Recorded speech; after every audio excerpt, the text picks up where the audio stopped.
Welcome back to Virteva's Let's Talk podcast, the show where we unpack the latest and greatest Microsoft cloud technologies to help you understand how to use them in your organization.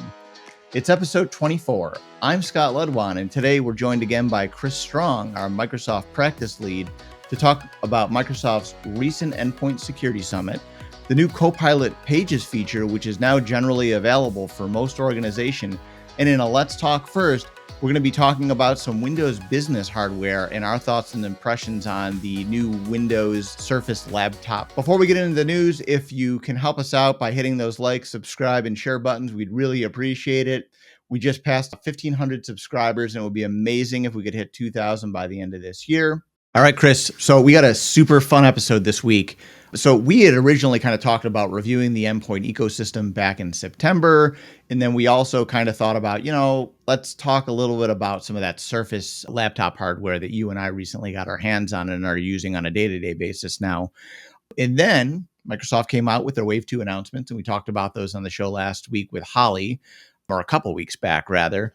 And then Copilot Pages, it wasn't available 2 weeks ago for us to play with, but it became available for us this morning. So I thought that what we could do is kind of mold the show around our original topics, but use Copilot Pages to really kind of go through that. So for anyone that's listening only and not watching the YouTube version, this is going to be a heavily kind of demoed podcast this week. So I would encourage you that if you have the ability to kind of go over to the YouTube page and check it out, or even check out some of the clips that we'll put up the following week.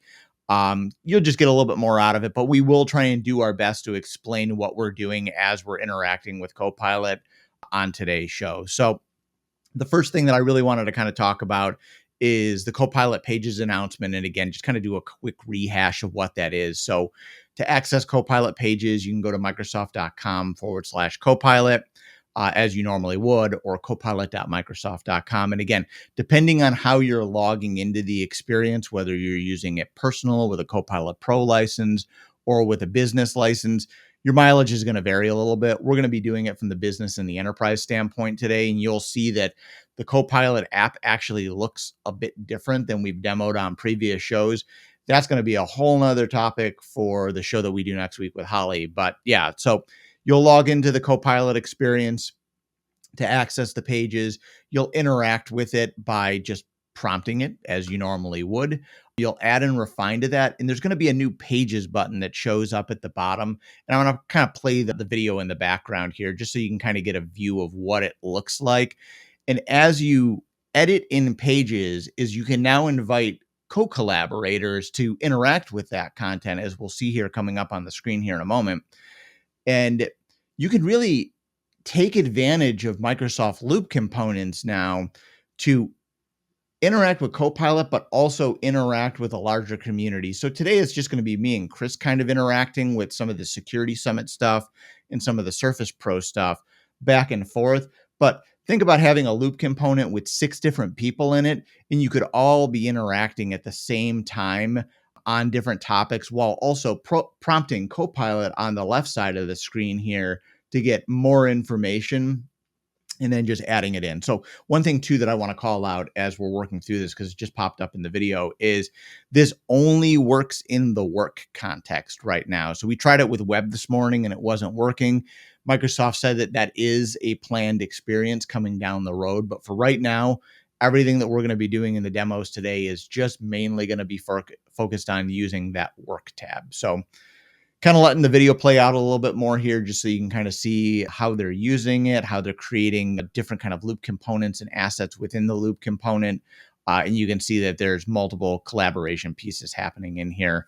And then again, you can kind of go back to that Copilot side on the left-hand side of the screen, prompt it for more. You can add documents to it, web links, meeting information, and that'll allow you to continue to add and edit more in that Loop component. So that's kind of the high-level overview. I want to actually pop over and take a look at the demo now. So we're at the Copilot Microsoft.com page now, or now it's m365.cloud.microsoft because they just recently changed the domain information for it.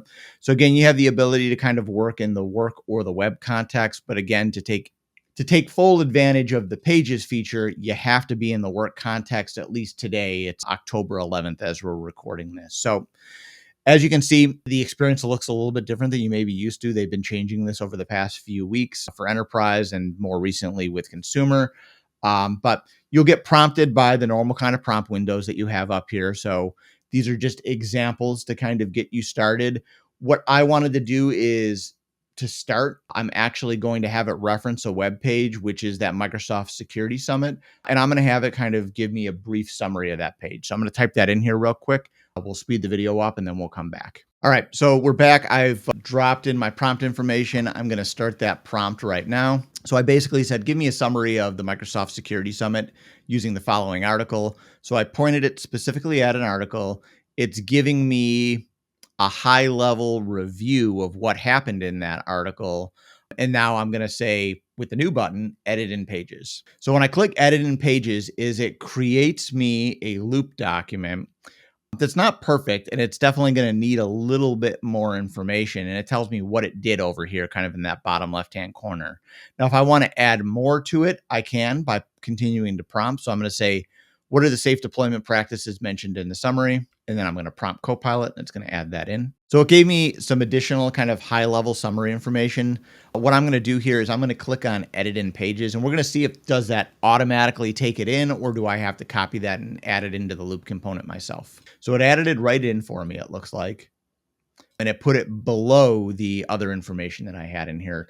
So the big benefit of using this is because we're in a loop component is we can invite other people to work with it. So I'm going to take this component and I'm going to copy it, and I'm going to actually add Chris to this in our Teams chat. Ready and waiting. And as this pulls up, it's going to notice too that Chris doesn't have access to it yet because it only exists for me. So it gives me kind of like a big red bar that says, hey, give access. So I'm giving him access. I can change that loop component before I send it, and it would change it in real time in the Teams message or on the screen share that you're seeing right now.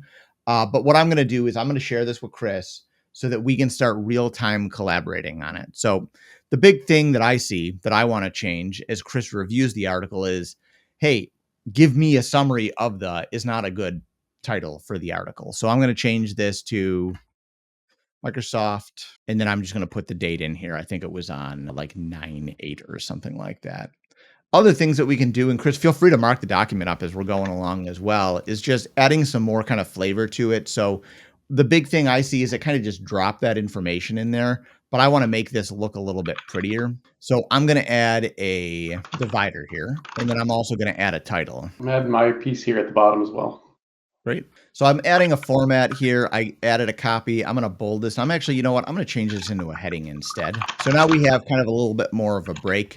I'd also have the ability to here, if I wanted to add maybe even like a picture to it. So I'm going to add an image here, and we'll see what we have available to us to actually add in. All right, threw an extra bullet down at the bottom there. Great. So we'll just use the Virteva logo for now, just so that you can kind of get an idea of what it would look like. Sounds good. All right, so I added the Virteva logo in here. We can resize that however we want. We can also kind of right click it. We can add an indent to it. We could change it to a heading, to a list. So this is just kind of normal stuff that you could do with a Microsoft Loop component. And then as we scroll down, we can see that Chris added some information down here at the bottom. And then even further on from here, if we wanted, we could add another divider or a list. And then we could even say, you know what, let's actually make a checklist at the bottom and say, review the article. And Chris, if you want to just add some checklists in here in real time, that'll make it a little bit easier to see us both working at the same time. Oh, we're on the same line. I think, yeah, we got our wires crossed. Yeah, and you can kind of see too, like you can actually see where I'm editing, where new changes were being added. You can kind of see my bubble show up. And then for the number of people that are in the component and working on it, is you can also see on the screen anyone extra that joined into it. All right. I don't know if this one makes a whole lot of sense at this stage, but just felt like typing it. But yeah, so this is just kind of giving you a high level view of how you can kind of collaborate on this. And as you're continuing to go here too, so if I scroll down a little bit deeper into the article here, I'm breaking up the checklist as we go, but I'm going to say, can you provide me with new capabilities in Microsoft Windows that was mentioned in the summary? I'm prompting Copilot for that. It's going to do it in real time as Chris continues to update the component on his side. And then I'm going to be able to actually take this information and add it directly into the component. So I can click edit on pages and add it where I want. You can also see that it's referencing some different documents that it has available to us in the work version of Copilot. Or I can just copy it and then insert it a little bit below what Chris is doing. So I copy it, I pasted it in, and now you can see everything that was mentioned directly copied from Copilot. Again, I could have just hit that edit button in Pages as well, and then that would have brought that available there as well. So Mhm. if I actually wanted to see where all this information is actually being saved, that's pretty easy to get to as well. You get your page options at the top so you can close the page. So if we wanted to access the loop component, we can kind of come up to the top left corner. We can see go to pages. This would open up your Microsoft 365 kind of home landing page where you would see all of your different 365 content. And then that loop component would show up there. Alternatively, you could also go to loop.microsoft.com or loop.cloud.microsoft, which is the new domain name, to see all that, or it would show up natively right in kind of like the Microsoft Loop app that maybe you've downloaded through the Windows Store or on like your phone. You also have the ability, very similar with Loop, that you can come up here and you can add information labeling on it right through that icon. And then again, if you wanted to share with more people, you have the ability to share the entire page or share the component to directly insert into something like Outlook or Microsoft Teams. But so Chris, we've built kind of the core loop component using Copilot now. I'd be interested. So we've talked back and forth about this offline, and I've talked a little bit about it on previous shows, but I'd be interested to kind of hear like what you thought of coming out of the Microsoft Security Summit and some of the I want to say that Microsoft very lightly touched on that they're probably going to make some changes to how you have access to the kernel as a security provider without directly saying that we're going to make changes so that you don't have access to the security kernel anymore. Yeah, I wanted to kind of flip it over to you and kind of get your take on it. Yeah, so obviously that is one of their preferences, and they've not been too shy about stating that they feel, from the Microsoft perspective at least, that kernel level access does have a tendency then to enable these types of events like the CrowdStrike attack to be more possible because of the nature and the role of what the kernel plays in an operating system context, and having that level of root access into the operating system. I mean, that's sort of the epicenter of where all of the elements of the operating system coalesce. And so if there's a way to get to a state in which security tools amongst any other services and tools aren't able to have any direct access to the kernel, the recoverability and the protective layer of not letting anything subvert the core or root elements of the operating system itself is its own layer of security and its own layer of stability that it lends to the platform. And so, yeah, while they would love that, it was interesting, even in their article, some of the comments from the attendees that weren't from Microsoft did assert essentially like, well, we get why you would prefer to block any direct access to the kernel, yet it remains a necessary element for those of us in the security realm in order for our tools to work most effectively. So they'll inevitably, I think, have to come to some sort of middle ground where they hopefully can make it so that it's very selective and very, like isolated access to the kernel, so that a lot of those security tools can still do the things that they need to do, but also in a way that is a little bit more recoverable and a little bit less likely to have the output or the outcomes that the CrowdStrike attack revealed. Yeah, and More it's worth broadly, calling though, out. Yeah, go ahead. just as a real last thought, so more broadly, my hope though is that they're able to, in the collective interactions with these third-party security vendors, work out better and more modern approaches to how those security tools can interact with Windows, and then can develop future versions of Windows to accommodate the ability for those security tools to do the necessary tasks that they need to do in order to secure these devices and the operating system itself without needing that kernel level access. So it's going to be an evolution over time. Nothing is going to, unfortunately, be able to happen right away. But Yeah. this was a critical first step, was them having these dialogues and Microsoft hearing from third parties what they ultimately are going to need, and also Microsoft having to be careful that it doesn't, Overplay its hand. And well, also, that I or think that the just other piece of it too is you can't. doesn't prefer its own security tools above and beyond everyone else, or at the detriment of everyone else. There needs to be a And I level playing. and I think that that's the hard part for Microsoft too. So we talked about on previous shows that back in the Vista days is the kernel was locked down and Microsoft's hand kind of got forced into opening it up by the EU to third parties. And, Microsoft kept it locked down for a reason. At the time, Defender wasn't really a product yet, or at least not as large of a product. I think it was Windows Security Essentials back then.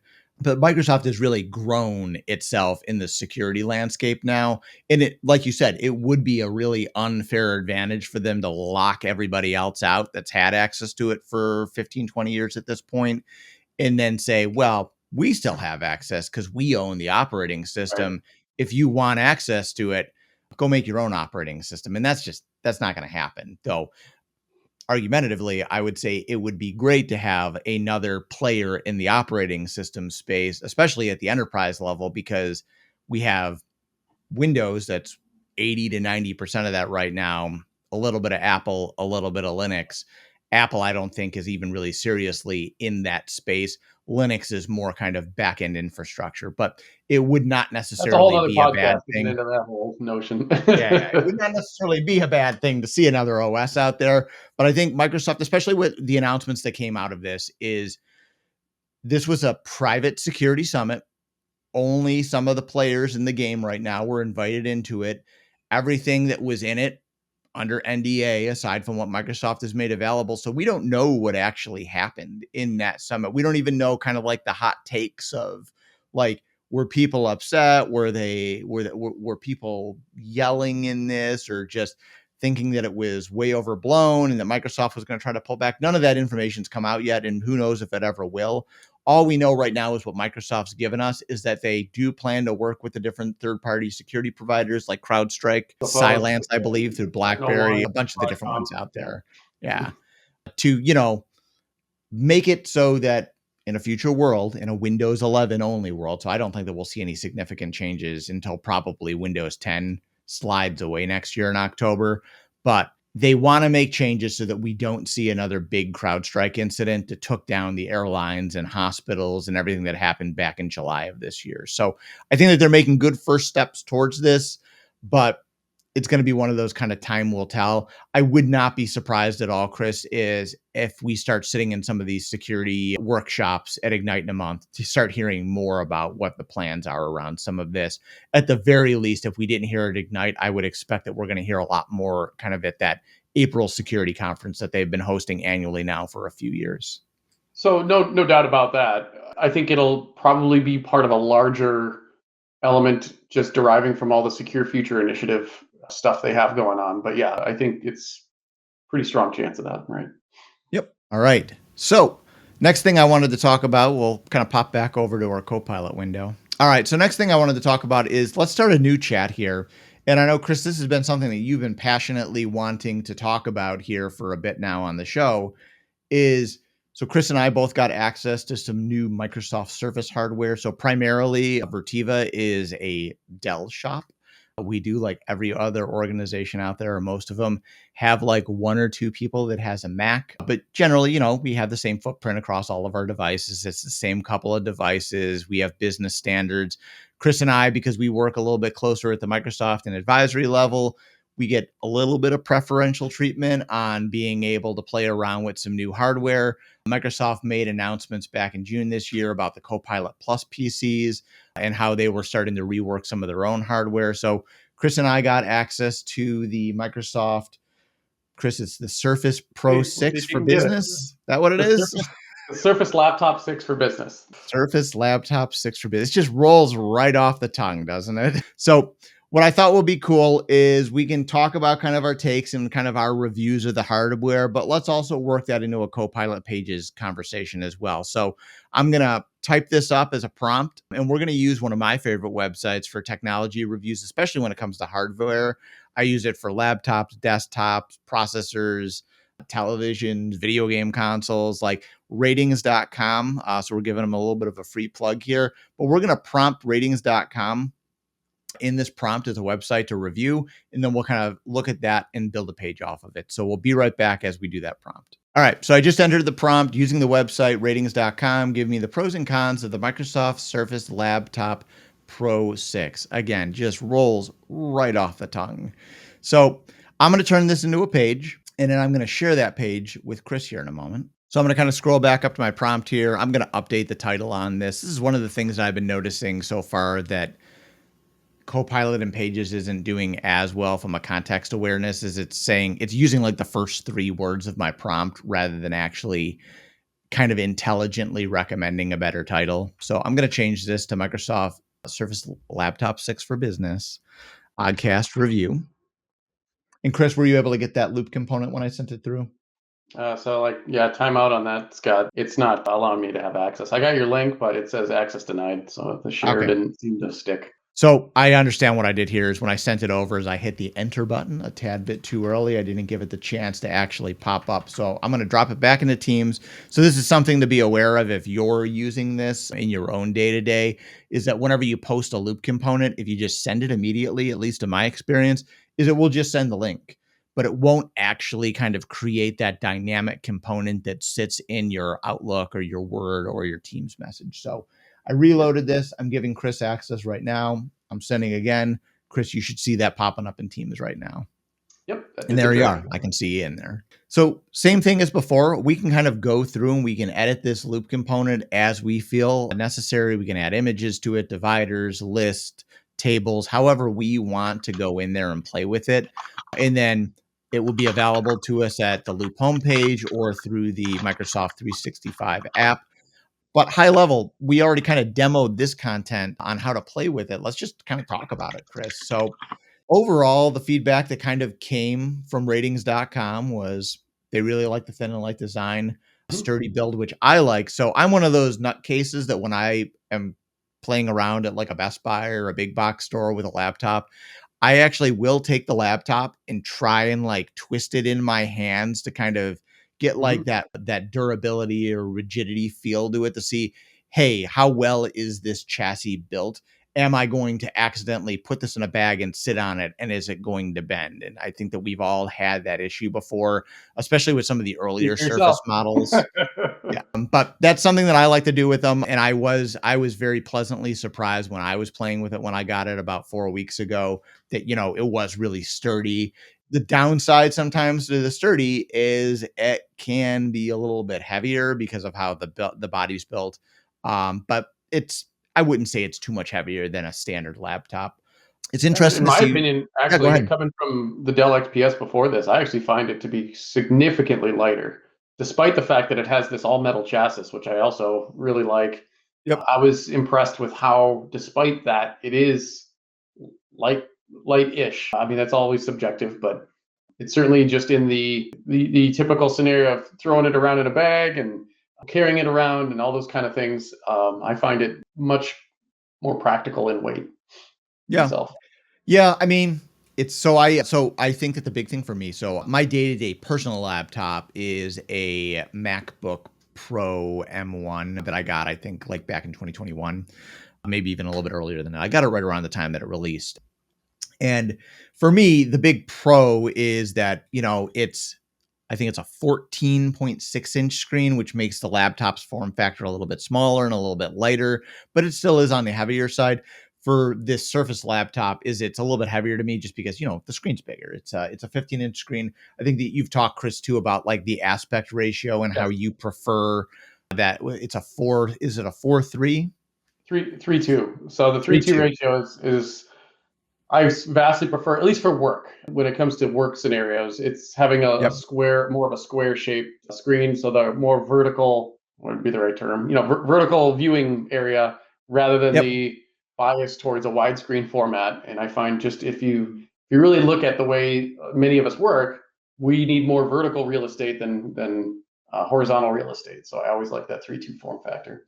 Yeah, for sure. And I think too, when you start talking about going to more of a 16:9 aspect ratio, then you're talking about making the laptop longer, and then it becomes more difficult to fit it in certain bags. And you're also adding weight to it because you're making a bigger laptop at that point. So I think what Microsoft did with it makes a lot of sense. So they have in their pros column here, comfortable keyboard and responsive touchpad. And Chris, we've gone back and forth on this, but I will say that one of my biggest pet peeves with laptops is I do not like mushy, kind of like membrane feeling type keyboards, which is I got that feel a little bit out of it. It didn't feel quite as sleek as like a Microsoft, or not a Microsoft, but like a MacBook Pro or a MacBook Air keyboard. Though I'm not saying that it's a bad keyboard. I also like a bigger trackpad. I know that you say that you actually prefer kind of a smaller trackpad, but we agreed those glass trackpads, those are premium trackpads. I love those glass trackpads where it just feels like you're Yeah, just that's what I gliding prefer. over the It's just a top of really it. responsive. Yeah, that's my preference. It's just something that's very responsive, low latency, not, the feel with your fingers when you're on it and all that kind of stuff. And this one has that. I can get by with a smaller one if it has that really smooth, responsive quality, which this one in my experience Yep. does. And on the keyboard, yeah, I mean, I use a mechanical keyboard for most of my day, but at the same time, I find myself not feeling too put out by the feel and there is a squishiness to it because it's a membrane based keyboard, but it's not terrible in my opinion. It's fairly livable, especially as compared to some other laptops that I've had that were not anywhere near as Yeah, and I in a feel I think that sense. we should preface too, we should have said this earlier, that when we're talking about the overall price on these, is they are more expensive than just like a Dell XPS or an HP kind of like ZenBook model that you might have in your business. So you are paying a little bit more to get that extra level of quality, and that's again one of the reasons why the keyboard, the trackpad, the overall display is going to be a little bit better.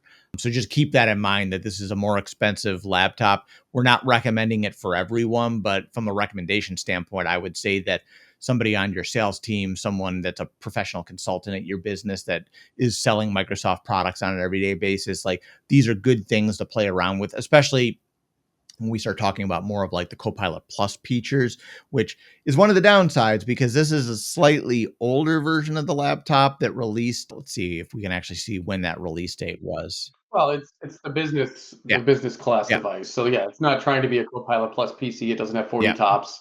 It does have, because it uses a 14th gen Intel processor or mobile processor. It does have the smaller NPU. I don't know exactly what the tops are on this one, but so it allows for certain Yes. AI oriented workload like the studio effects, which has been nice. That's what I'm Yep. using right now. And the ability to do some other moderately AI-ish types of tasks. But no, it's for the purposes of business. I do think it's fairly flexible to a lot of different types of user scenarios.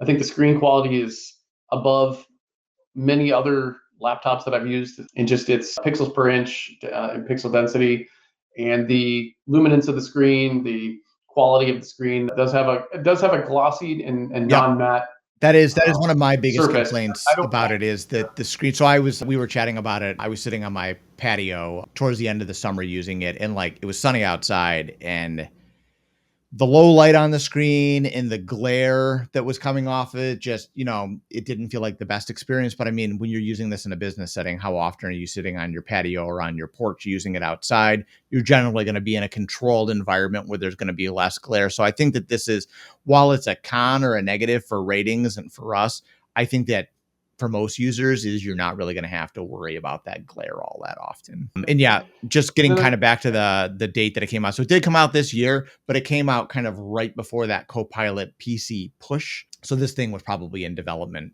like last year, and then it came out oh yeah. earlier this year. So I think going forward, when we start talking about like the next Surface laptop, so the Pro 7, I would assume, which is confusing because this is the 7th edition of the 15, but this is the Pro 6.